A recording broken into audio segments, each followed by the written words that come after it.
Ladies and gentlemen, I need to start out this video by saying the last video I made was very, very different than almost anything that we do on this channel, and I just wanted to say thank you for all of the support.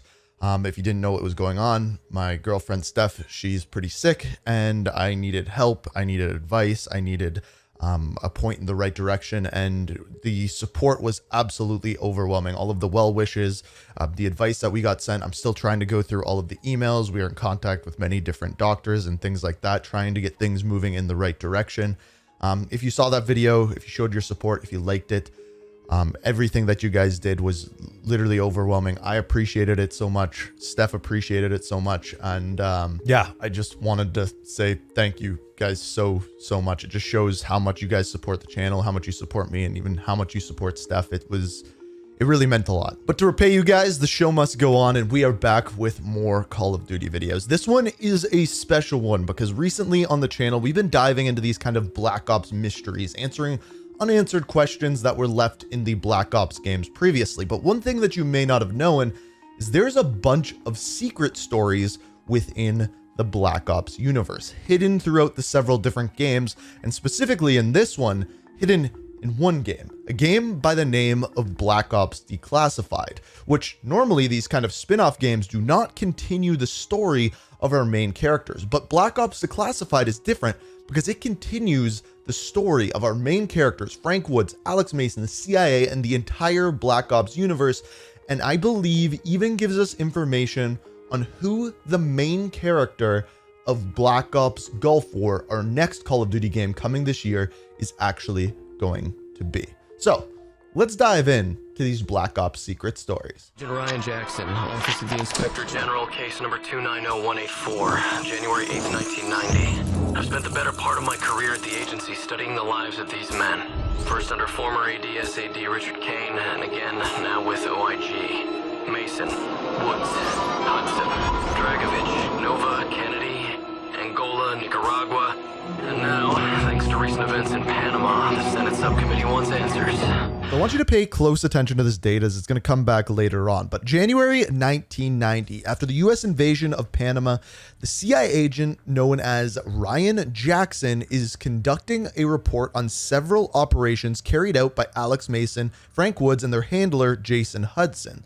The reports are that several mentions of Nikita Dragovich, John F. Kennedy, and even Raul Menendez. These are essentially the stories of their missions, and specifically these missions. So the narration from Ryan Jackson takes place in the 1990s, early 1990s. However, the missions take place much earlier, the first of which on April 29th, 1975, when Frank Woods was sent into Saigon, Vietnam to destroy top secret CIA machines called Parable. After destroying these missions the very next day, there was an evacuation of Saigon, and during this time, some of the CIA operatives in the area have got captured. So Jason Hudson, who is kind of the connection between all of these agents, sends Frank Woods in to retrieve and evacuate these CIA agents. And he does so, and that's the end of our first part of Frank Woods' story. Then we move into Alex Mason. Let's see what Ryan Jackson has to say about him. Alex Mason, file as thick as a phone book and redacted beyond recognition.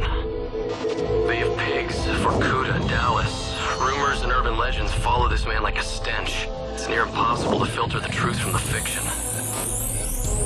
But ask anyone, Mason was born and bred for the division. By the way, when they say Dallas there, they are specifically talking about JFK's assassination. But our next mission takes place in the year 1976 in Berlin, Germany. Essentially, he is going in to retrieve a defector, a KGB spy, but he ends up getting killed. He ends up taking out the bad guy who killed the defector, and then he ends up getting the intel in the process.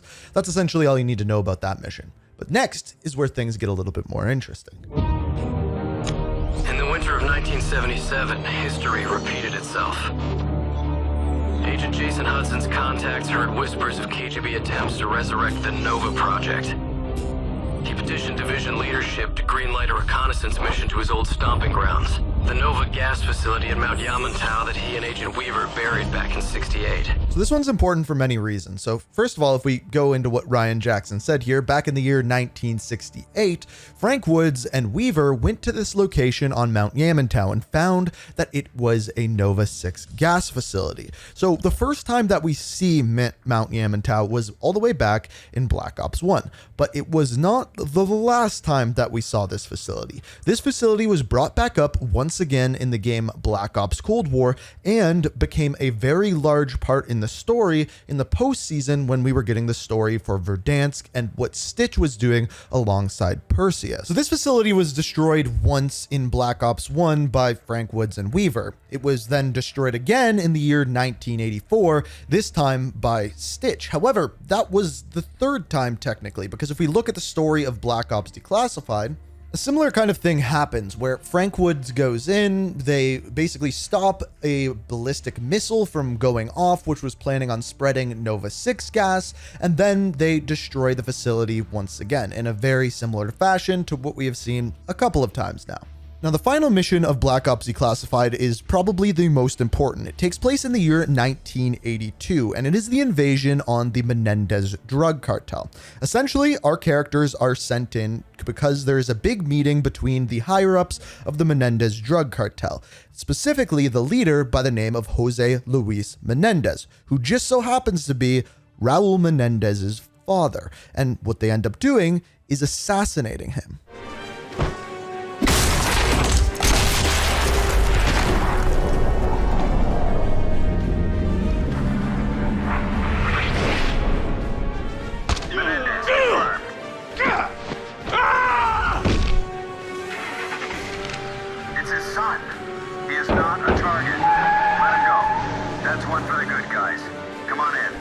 So you may have noticed at the end there, they actually tell you to let Raul Menendez go, who ends up taking over the entire drug cartel and ends up causing a world war that we then later see in the game Black Ops 2. So this power vacuum created by killing his father made things much worse. Now, in the game Black Ops Cold War, there's actually an Easter egg involving this. When you go to the map called Cartel, this is a Nicaraguan drug cartel compound. And in one of the houses that you actually go in, this is Jose Luis Menendez's house. And we can see him laying dead on the bed. This is a tip of the hat to this mission that we see in Black Ops Declassified. And just like this sparked the beginning of Raul Menendez's reign amongst the Menendez drug cartel. Now, as I mentioned at the beginning of this video, I believe that Black Ops Declassified might actually show us more about the next Call of Duty game, because if you didn't already know, the game set to come out this year in 2024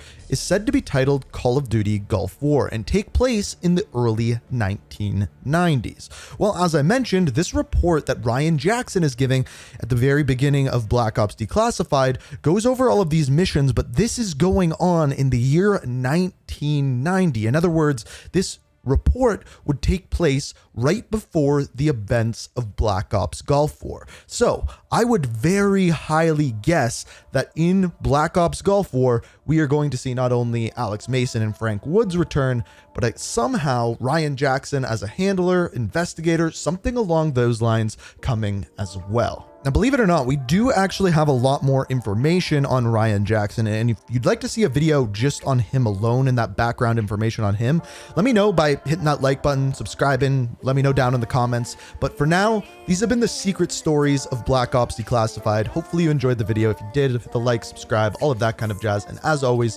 thank you so much for watching, and until next time, peace. We are